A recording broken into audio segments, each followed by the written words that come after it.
Good afternoon, everyone. Welcome to NEN webinar. My name is Meenakshi, and on behalf of NEN Wadhwani Foundation, I would like to invite you all for this webinar and also introduce our guest speaker, Mr. Prashant Bhaskar. He is the founder of plugHR in Mumbai. Currently based in Mumbai, he provides leadership trust to the efforts of brilliant plugHR team that is driving HR initiative to their client partners. plugHR is today the most innovative workplace creator in Asia. Prashant, the experimenter, as he's like to call, was born to military patronage, raised in hills. His professional career has been about risk-taking. Took to marketing after studying physics at graduate school, went for a rural stint in areas where even language was a limitation, switched to high-risk internet ventures when telecom appeared set in boarding. Been with internet venture from start to exit. It was a time for another level of risk-taking. Between work, he makes time to experiment on Good Papa, an initiative that wishes to focus on child healthcare, safety, fitness, and science education. Before I hand over the floor to Prashant, here are a few reminders for the audience. There will be a presentation first and followed by a Q&A session. So you can type in all your questions on it. And you'll be on mute. Handing over the floor to Prashant. Prashant, are you all able to see my screen? Yeah, I am able to see the screen, yes. Okay, great. You can start with the presentation, and once we're done with the presentation, we can take up the question answer session. Yeah, so Meenakshi, you will have to move the slides, right? So when I move the slide, then you'll do that, right? Yeah. Okay, thank you so much. All right, good afternoon, everyone. It's a pleasure to be here on this platform, sharing some thoughts and experience with fellow entrepreneurs. Thanks for a good long introduction. So see, my experience with startups and HR started some time back when I was part of team at jobsahead.com. Before that, I was part of various telecom ventures. It's during Jobs Ahead that I was part of a true internet venture, which was a startup in itself, and we were connecting with a lot of HR professionals in the market who were trying to solve HR challenges of entrepreneurs. And that's the time I got an opportunity to see how HR was trying to work with entrepreneurs and where there were challenges, what kind of challenges were being met, what still remained unmet. And that's how the whole idea of plugHR came up, right? So plugHR is basically a subscription-based HR department. What it does is it partners entrepreneurs in running the people side of their business, so that as they scale up, they can focus on their core product, markets, customers, etc. While plugHR becomes a partner for them in managing their HR. So in last 7 years that we've been around, we have run almost 210 HR departments across the country of all sizes. Significant number of them happen to be startups. Some unfunded early bootstrap companies, but a lot of them funded ventures. A lot of investors' portfolios runs on plugHR. Sequoia's portfolio runs on plugHR. A lot of investors have interacted with us, basically trying to address the challenges that startups and entrepreneurs face, right? So a lot of what I'll share today is based on that exposure, right? I don't claim expertise on HR, neither does plugHR claim expertise, because people change every day, and every class that passes out is different from the one which passed out previously. I think as entrepreneurs and as HR professionals, right, our best call is to be to have our ears to the ground, keep looking at how people are responding to various things, various challenges, opportunities that organizations pose to them. So I have 5 slides today, and most of them basically will try and create a thought. So there are no solutions here, but of course I'm giving you some leading thoughts based on experience, which you can then use to construct your own solutions. So this whole presentation will talk about startups and HR, right? So there's a relationship of startups with HR, and what HR means for startups, and it's very different from HR for, let's say, mid-sized companies or HR for large corporations, right? So if you are able to understand that, you will be able to really focus, attention to what needs to be done. Yeah, Meenakshi, you can move to next slide, please. Yeah.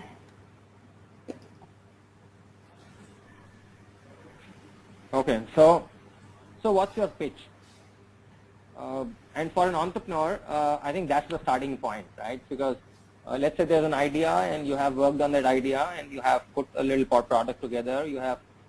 You've got hold of a co-founder or early team members, one or two through your own personal references, and probably you have a client or two clients or 5 clients, right? So business seems to be real now.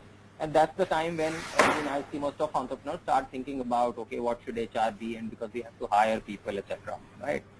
So when you start thinking about HR, what's the starting point? What is it that you should think about? Should you think about HR manager? Should you think about HR policy? Should you think about hiring? What is it that is that should be the first thought which should come to an entrepreneur's mind when you start thinking about HR? I think the first thought is, what's your pitch? Yeah, because when you are a startup, your need or your scenario is not very different whether you are attracting a customer or you are attracting an employee or a team member, right? Both actually will require same amount of effort. Both will require same amount of passion, conviction, effort, etc. In fact, you will be surprised that for a startup, it's easier to attract a client than to attract an employee. And you can think around, you think of yourself as a consumer, and if there's a new startup company which is out there in your neighborhood, and you meet the founder or while, let's say, doing your morning run in the park, etc., and he tells you about this new exciting product or an idea which he's got, and he still has only 1 or 2 customers, and he checks with you, what do you want to explore it, try it. There's a very high chance that you will give the guy a shot. You will say, okay, let me see, right? Or, okay, I'll try. Yeah, but just imagine now if this guy pitches his job saying that, hey, listen, I just started, there's nobody in my team, I'm alone, I've got my first customer, looks like this is a real business, so why don't you give your job with this multinational bank and join me, right? There's a very high chance you will say, listen, I think it's too early, right? And you first get a few customers, right? So look at this, for a startup, getting a customer is far more simpler and easier, your first few customers, than getting first few employees. Both will require a pitch.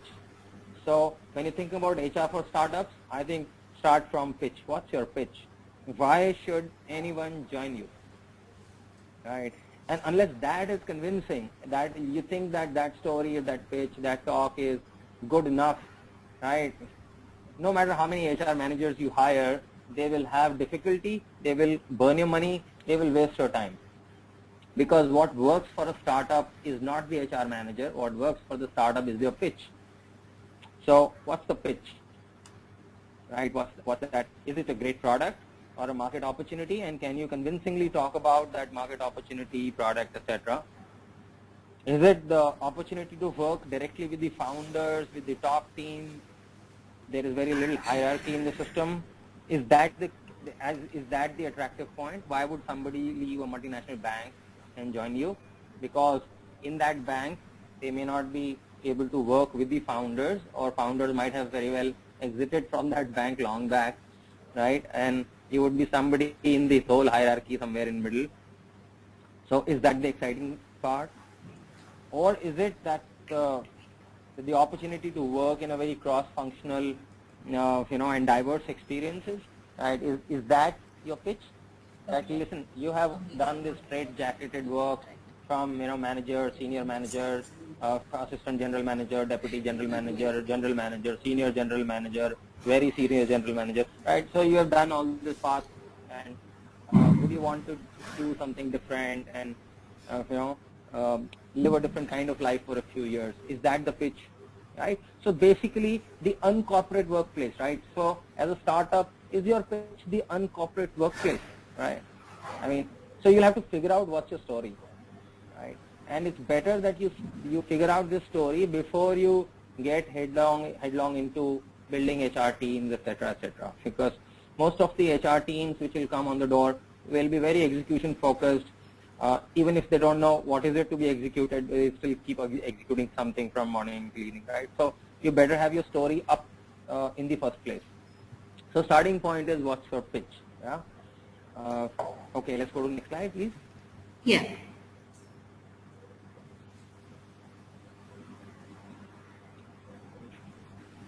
Yeah, Meenakshi, in comments you can take comments if if the speed is all right. Am I going slow? I'm going fast. So Sure. they can just write a comment. I Yeah. can read it. Then I can modulate accordingly. Yeah. Sure. Yeah.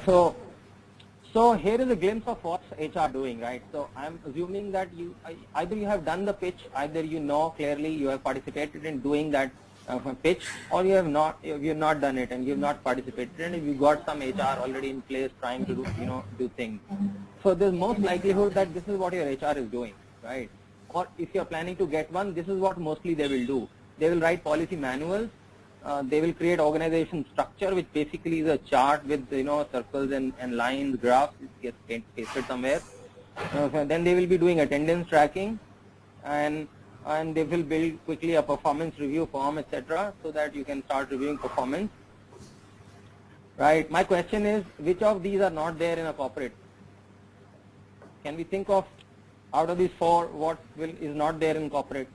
Well, I think everything is there in corporate, right? So, but interesting thing is, this is not your pitch. So if you go to the last slide, your pitch was very different. Nobody came here to your startup to actually sign attendance registers. Nobody came here because they were unsatisfied with the performance management system in their own large corporate. Nobody came to work with you because in their own large corporate they did not have enough policy manuals. Yeah, nobody works for a startup for the need of structure or for the need of processes or for learning how to do great, performance reviews. Nobody comes to startup like that. If they want to learn all that, there are enough large corporates out there waiting for anybody to walk by, and there's no dearth of jobs there, right? So people come to startups with very different expectations, and I think that is very, very critical for an entrepreneur to understand. And that you will never lose a guy because you did not have policy manuals. Your people are not expecting one. The fact is, even in large companies, nobody is expecting policy manuals. They have some small 2-3 questions about policy. They want to know how will they get paid, what is the reimbursement policy, what if they travel out of the city, which class they can go in, which kind of hotels they can stay in. Those are some 5-6 simple questions. If it is written on a blackboard also, that's good enough for them. Really, they don't feel upset about a company because it doesn't have manuals, right? But the fact is that most of the HR department ends up spending their morning till night and midnight oils just creating these kind of things. Yeah. So I think that that's something, another thing to ponder about. So if you are a startup, if you already have a HR team, I suggest go back, spend.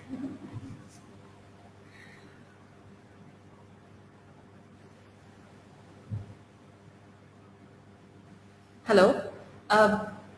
Prashant, we can't hear you right now.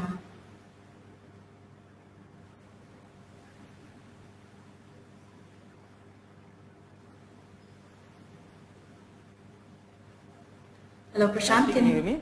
Yeah, I can hear you now. Yeah, if you can change the slide now. Thank you. Okay.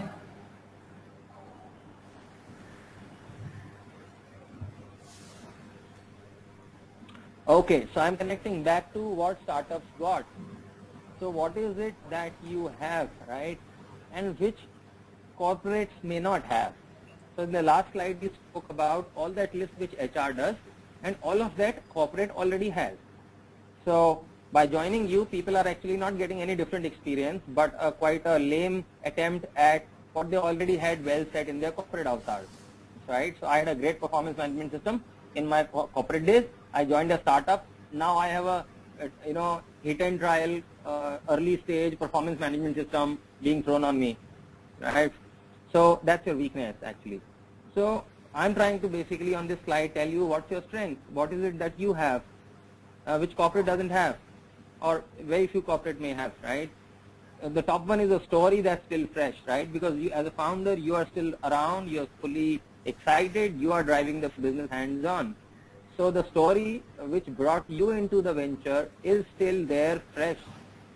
And is still sung by the founder. So there's a high chance that every interview, in every interaction, if you are still talking about that story, you're still telling about why you started this venture in the first place.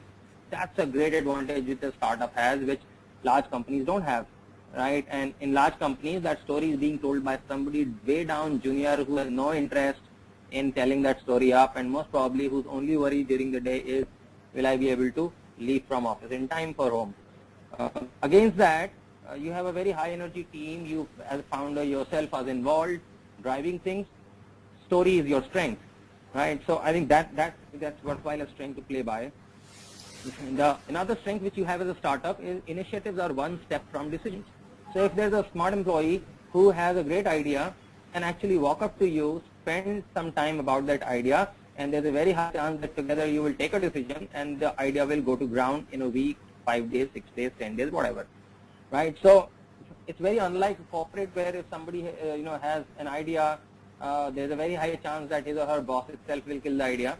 But if he's lucky that doesn't happen, then it goes to second level 2, level 3. I mean, there's a very faint hope that any such idea really comes to ground, right? Of course, for ideation, there are different kind of committees and structures created, and brainstormings do happen. But it doesn't happen like this, right? It doesn't happen that you have an initiative and it goes to ground in a week. That happens in a startup, right? So there's very high visibility for everyone who's there in a startup. That's your strength, which corporates may not be able to offer to everyone. Right. Number 3, all are accessible. And so your cross-functional team, your different experts are all at arm's length away. So if you have an idea which requires participation from different people, you can make that possible just over this lunch itself. You don't need to wait, take time, etc., call for meeting rooms and things like that. And of course, a founder is a shout away to everyone, right? So that's another one. And the beauty is that maybe you have just 5 policies which are important and you can write them on blackboard, right? And people can just see it right there. So if they want to know what's our reimbursement rate for today, they can look up to the board and say, okay, wow, today is that. And the beauty is every morning when you walk in, you can rub that reimbursement rate and you can replace it with another rate. Just imagine, right, for your sales guy, you come in and you say, okay, today reimbursement rate is 3 times the regular rate, so you do all your field calls today. Yeah, and just imagine everyone scrambling and say, okay, forget all meetings, we all go to field today because there's 3 times reimbursement rate available. Can this happen in a large corporation? They can't even think about it, right? So, I mean, these are the kind of things you can, do in a startup. That's your strength, right? And in a startup, every job is cross-functional. So, no matter what title you give to the person, ultimately, the person will be able to do about 60% of the time is core role, and another 40% will end up doing all the different kind of things which was never kind of mentioned to him or written in the offer letter. Now that's strength. For some kind of people that might be weakness or that might be a thing to crib about, but not for people who are cut out for startups, right? So the people who are cut out for startups like that kind of environment where apart from their core job, they also are getting exposure to different kind of work, which they would not have got exposure to in regular work. So I think that's your strength. It's very important for startups to know what's their strength so that you don't end up playing the game on the ground of corporate. If you play the game on the ground of the corporate, right, you will get beaten. And then you can't match those kind of salaries and you can't match those kind of benefits and compensation. And, since this the topic was about, HR and the benefits you can give, right? What benefit as a startup will you give to people, right? You don't have that kind of top dollar to spend, or even if you go that path, if you have that kind of money, right? That's not the kind of people you want to attract, right? Who are competing for their next 50%, 60% jumps and all that. Because sooner or later in that game, you will be at the receiving end. Right? One day a large corporation will decide to say just hype off your company by giving everyone 100% jump, right? And so what will you do? So it's better not go that path, but to really identify what is it that is very difficult for large corporations to offer. And these are some of the things, of course. This is not a complete list, but if we start thinking in that direction and say that I'm going to play by my strengths, I can offer people an ability to walk in any time and spend their 8 hours, or forget 8, spend their 7 hours in whichever structure they want, right? And that's your strength. That's a lot of corporations may not be able to do that. Yeah. So You can do that. You can push training far easily. You can make a informal environment which is very difficult for startups to for large corporations to achieve. So this is your strength. Build your HR around this strength, right? And so when your HR person walks up to you and says that, okay, now that I have come, let me start writing HR policy manual, I think you got to stop that right there and spend time with HR explaining to them what are our strengths and what will we play by. And once you give that, then ask the HR to present to you what is the winning strategy for HR. What is it that will be so special about you in everything, your policy, your hiring process, your engagement programs, your benefits to employees, whatever it is, right? How will they be so unique that there is no comparison with large corporations? I think that's the key challenge when you think about doing HR and benefits planning for your team members. Yeah, Meenakshi, you can change the slide, please. Yeah.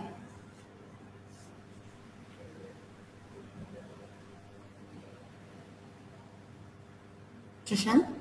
Yeah, Meenakshi, can you hear me? Yeah, I've already changed it to the next slide. Yeah. Sure. All right.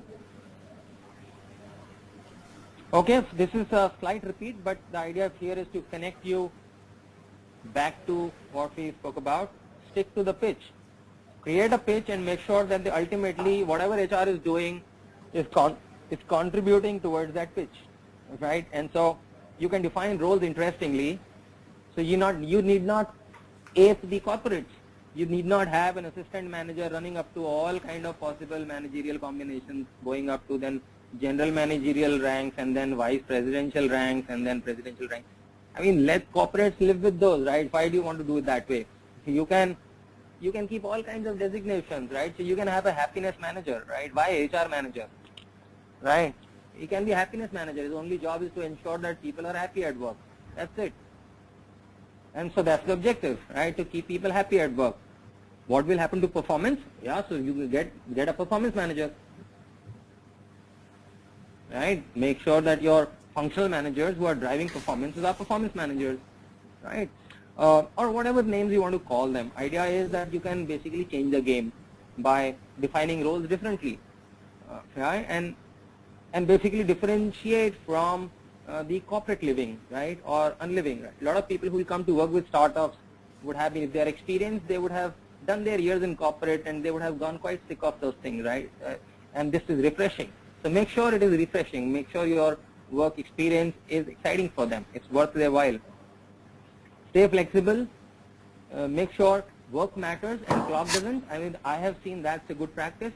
There's no point, putting retina scans and thumb scanners and all kind of things on your door to check who came in what time, who went at what time. I mean, startups, come on, you will expect higher degree of flexibility from them, right? You will expect them to respond on weekends, respond quickly, etc. Least you can do is take away that thumb impression attendance system. I mean, it's just so painful. It belongs to jail, not workplaces actually.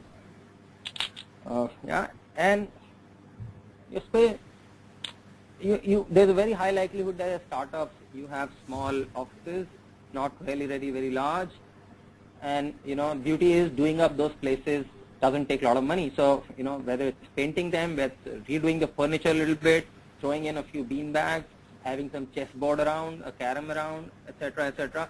You should make sure that this workplace is easy and exciting, and this is all that HR needs to focus about. In fact, if you're a very early stage company, forget HR. This is a role you can do yourself, right? It's all about creating a happy workplace.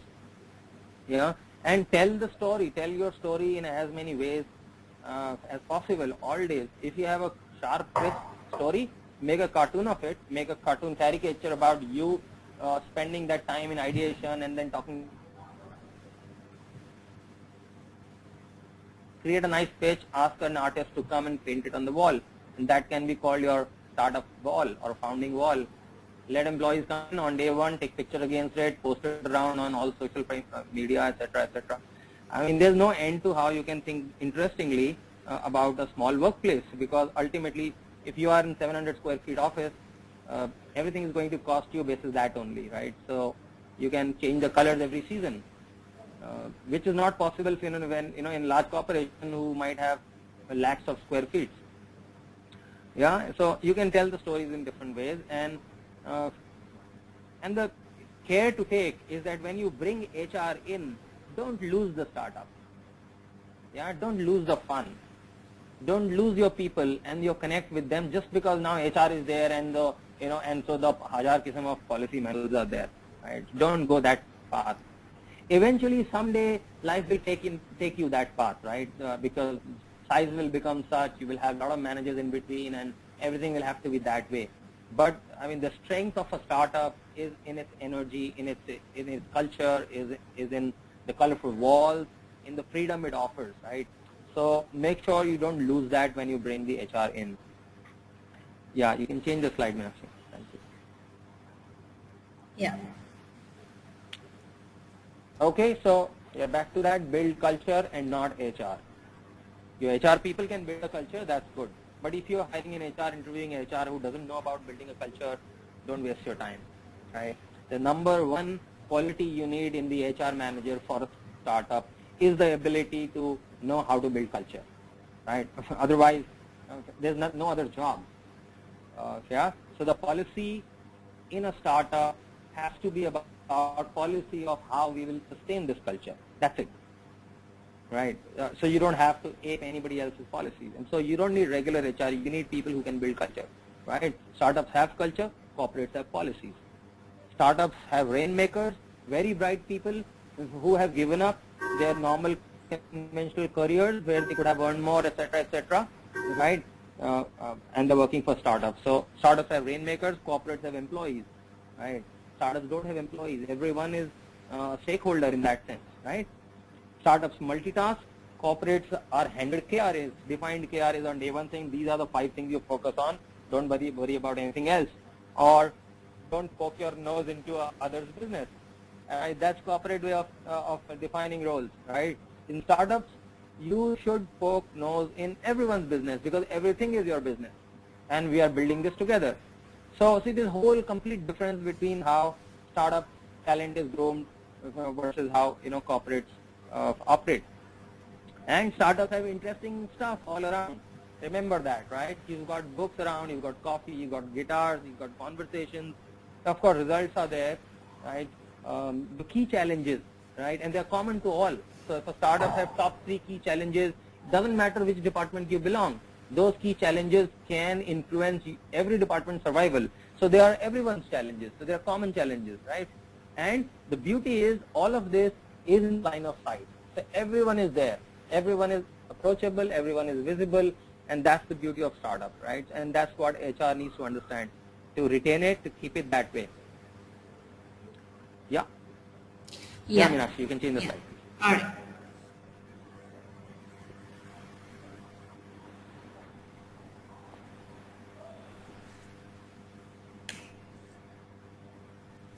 Is that the last slide?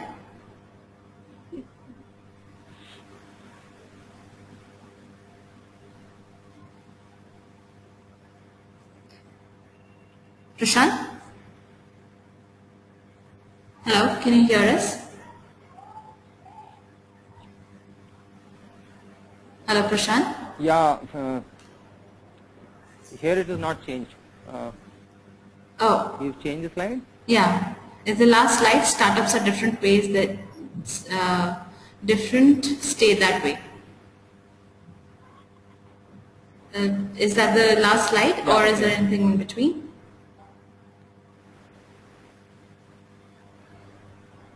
Okay, no, yeah, that's the last slide. Yeah, okay.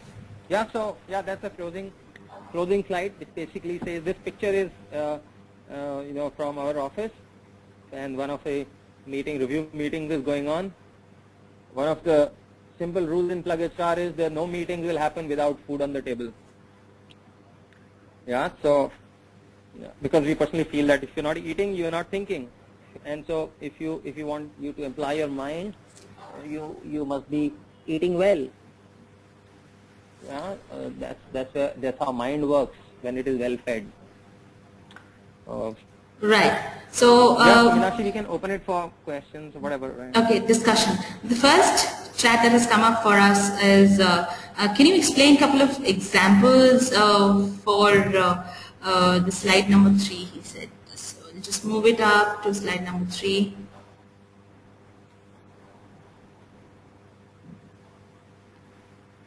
Yeah. Sorry, I'm losing your voice. Yeah. Can you hear me now? Hello?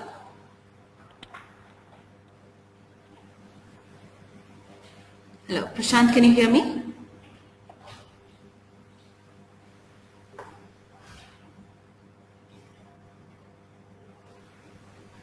No, Meena. I was very interrupted. I'm not able to hear clearly. Okay. Okay. Are you able to hear me now? Hello? Prashant, can you hear me?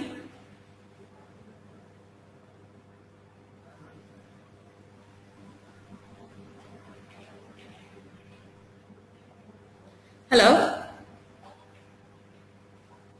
Yeah, Meenakshi, I'm not able to hear you. Okay. Just 1 minute. Can you hear me now? Hello? Hello? Yeah, now I can hear you. Okay. Okay. So can we start Meenakshi, with a I can couple hear of... you now. Hello? Can you hear me now? Yeah. Okay, so we start with the questions. I wanted to ask you if you can give us a couple of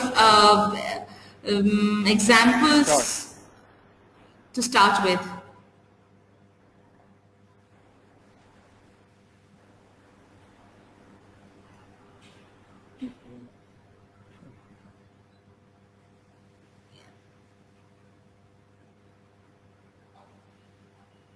Hello? Yeah, Meenakshi, I'm not Yeah, able to hear anyone. Yeah, so attendees will not be able to speak. I'll ask their questions. Is that all right? Sure. Okay. So Anand Yeah, Kumar that's wants to know, being a small company, I always have problems in recruiting the people despite of offering key offers like revenue shares, etc. How really make them attract, how to make them attract, how to attract them towards us, and also the major aspect of controlling attrition, as after some particular time of learning they are leaving us. Suggest us a probable thing that we can do to control the attrition and attract the right people. Okay. So See, they are basically a first of startup all, and they in terms are of facing an issue ability of to attract attrition. right people, yeah. Yeah.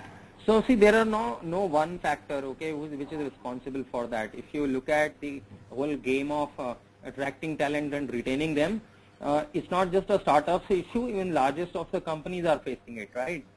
Uh, so there are various ways companies handle this. One is that you will have to reconcile with the idea that people will come work for you for some time and then they will move on. Okay, so there is no denying that, because ultimately people look for building their career, and it's not just about building a career by earning more money only, or by doing larger role only. People look at building career by gaining various kind of experiences, which possibly one organization cannot provide, right? So there is a certain time they will allot in their mind to a certain kind of job, which might be 2 years, 3 years, 4 years, beyond which they will start exploring more experiences. Now, which kind of organizations are able to tide over this?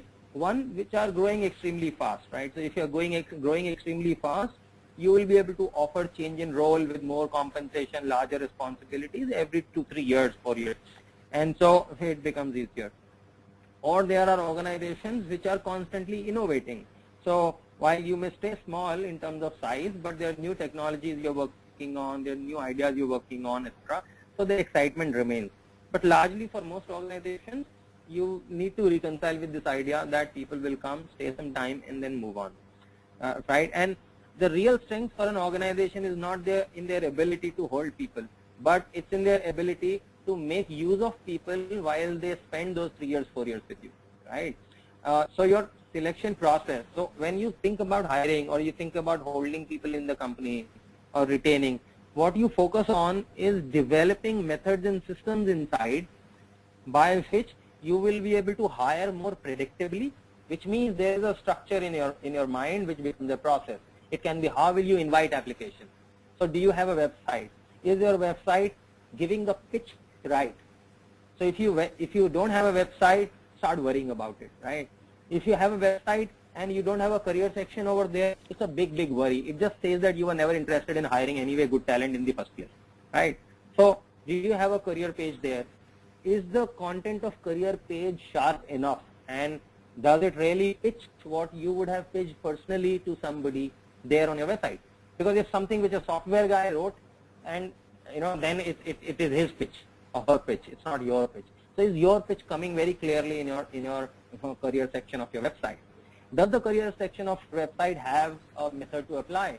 And when somebody applies to that, does it have those basic filters by which you will be able to make a judgment whether the right person is coming or not, right? So whatever is the experience band you want to check, whatever is the qualifications you want to check. If you would have asked some 5 questions during interview, and if 3 of those questions are very simple, self-answering type, you can very well put those on the site itself. Let people answer them and write to you. It cuts down on your labor, and it tells the other person that you are absolutely serious about the kind of profile you want to hire. Yeah? So that's preparedness. Once you do that, and then at the assessment level also, whether you have a test, whether you're using psychometrics, whether you're using a coffee table discussion with existing team members to get a better quality person come inside. Now, when this process is set, over a period of time, this process will start getting perfected. And so you will reach a point where your selection will become better. Not because you became wiser, but because you have set a process which has started improvising itself, right? And I think that is the strength of the company. So your company's strength would be a process which has become wiser and which is now hiring better people. Likewise, when they stay in the company, so is your induction sharp enough? If there are gaps about people's understanding, are you able to bridge them up? Do you have regular trainings about people? Do you have feedback sessions about people? And when they go leave your company, are you able to take a testimonial from them? Are you able to take their feedback about why they are going? What are the things that were not up to their expectation, etc. And build processes inside too. So what I'm trying to say is that your early days and early experiences with employees should contribute towards building a process in your company which will be your strength, and not your ability to hold. People will spend 2 years, people will spend 3 years, 5 years, and they go. Doesn't matter. If you have billions of people out there, mostly startups don't need 1 billion people. They need 5 people, 10 people, 50 people. Trust me, there are enough 10 good people out there which you can always hire. I hope it to some extent gives a opening to... Yeah, there's the next question from Priya Maheshwari. She wants to know, are there any legal formalities a startup has to follow in terms of HR?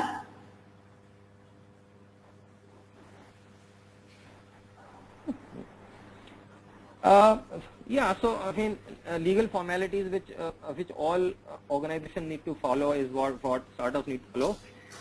The formalities will vary a little bit based on what kind of an enterprise they have set up. But yeah, I mean, typically, when you are dealing with people, there are, regulations related to payment of wages.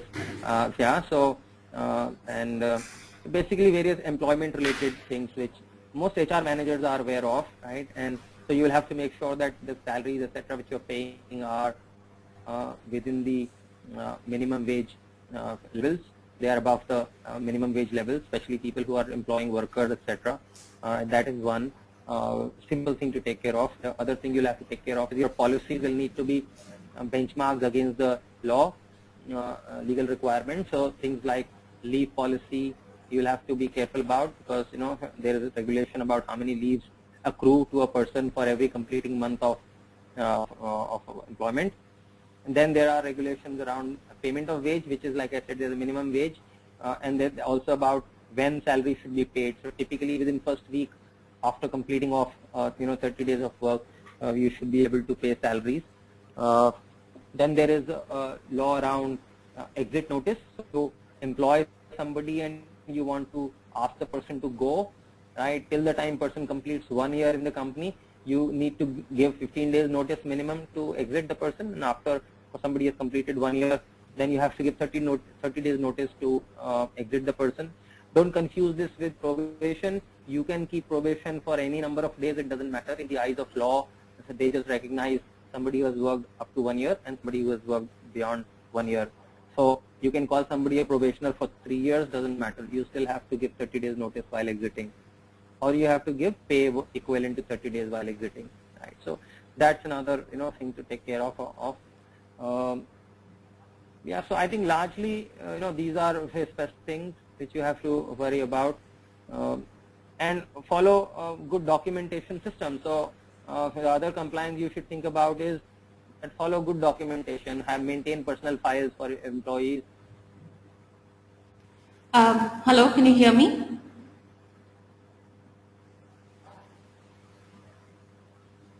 Hello?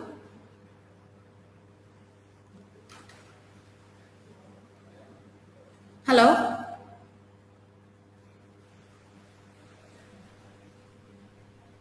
Hello?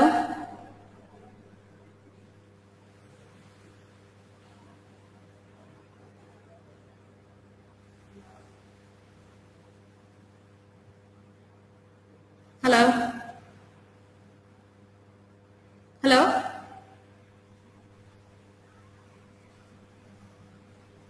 Hello?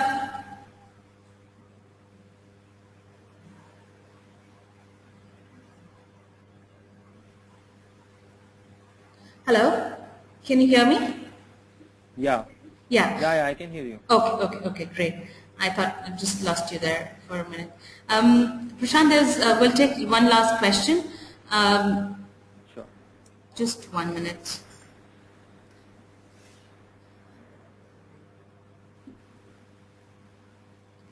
As a startup, it is by Nikita Malhotra, and she wants to know, as a startup without a HR practice, what is the best way to keep track of the tasks and deliverables?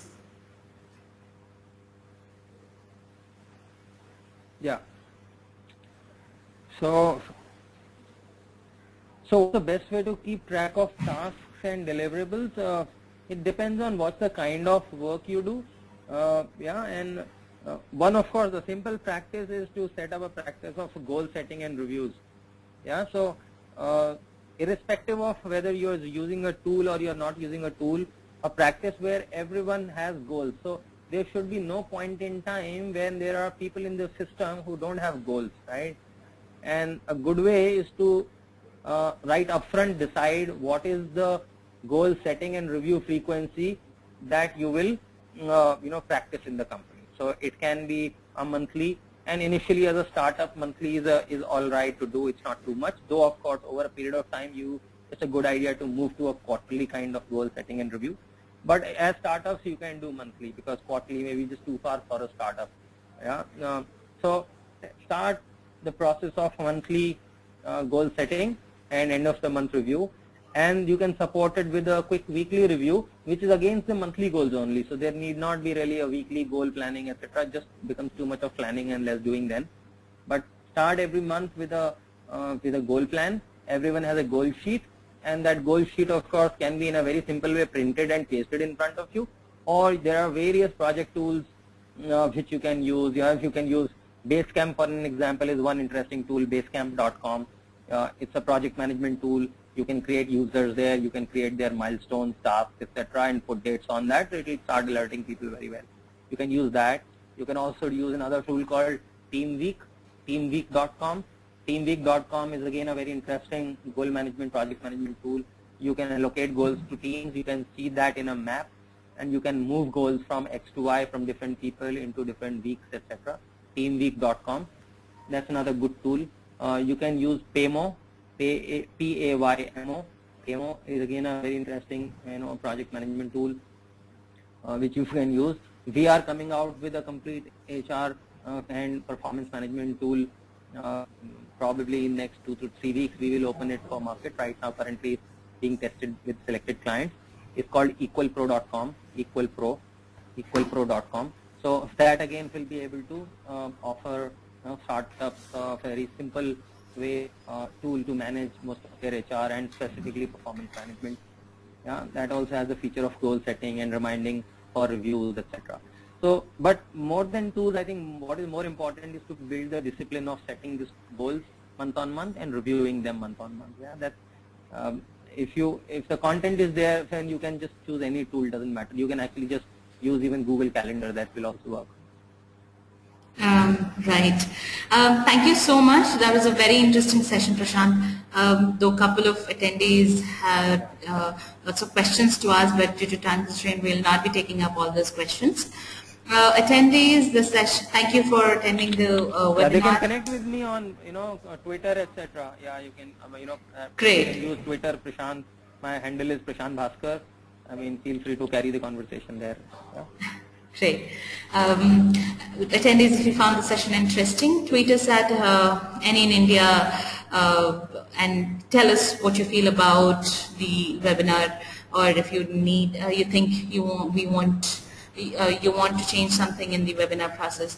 The recorded version of the webinar will be available at our YouTube channel, which is www.youtube.com/users/eClubNEN online by tomorrow. We're glad that the question kept coming in, and the presentation recording the session will be uploaded by tomorrow evening. The next NEN webinar will be conducted on 6th of August on overcoming the obstacles through innovation management. Apart from the NEN webinar, we also have mentoring clinics.